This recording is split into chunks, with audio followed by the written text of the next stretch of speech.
എല്ലാവർക്കും വളരെ സന്തോഷകരമായ ഒരു സായാഹ്നം നേരുന്നു.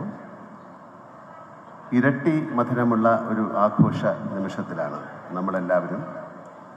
ഒരു ദേശത്തിൻ്റെ പ്രിയപ്പെട്ട പുത്രൻ ഒരു നാടിൻ്റെ തന്നെ മുഖ്യനായി മാറിയ അനർഘ നിമിഷം. ഈ നിമിഷത്തെ അഭിസംബോധന ചെയ്ത് എന്ത് പറയണം എന്ന് എനിക്കൊരു കൃത്യമായ ഒരു രൂപമില്ല. എന്നാലും ഞാൻ എഴുതി വെച്ച കുറച്ച് കാര്യങ്ങൾ പറയാം.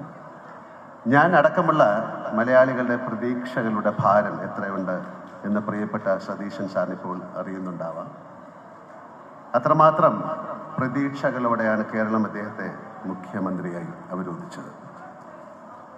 ഒരാളെ മുഖ്യമന്ത്രിയാക്കാൻ വേണ്ടി നാടൊന്നായി മുറവിളി കൂട്ടിയ അനുഭവം കേരള ചരിത്രത്തിൽ തന്നെ വിരളമായിരിക്കും.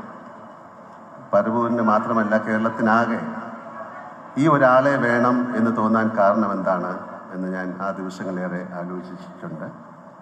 സത്യസന്ധത, സുതാര്യത.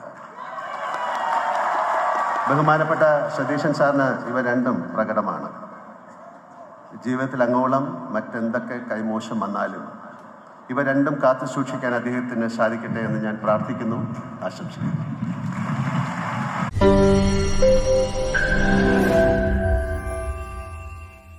ലോകത്തെവിടെയായാലും ഏത് സമയത്തും 24 വാർത്തകളും ഓഗ്മെന്റഡ് റിയാലിറ്റി പാക്കേജുകളും എക്സ്പ്ലെയിനറുകളും വിശദമായി കാണാൻ ഞങ്ങളുടെ യൂട്യൂബ് ചാനൽ നിങ്ങൾക്ക് സബ്സ്ക്രൈബ് ചെയ്യാം.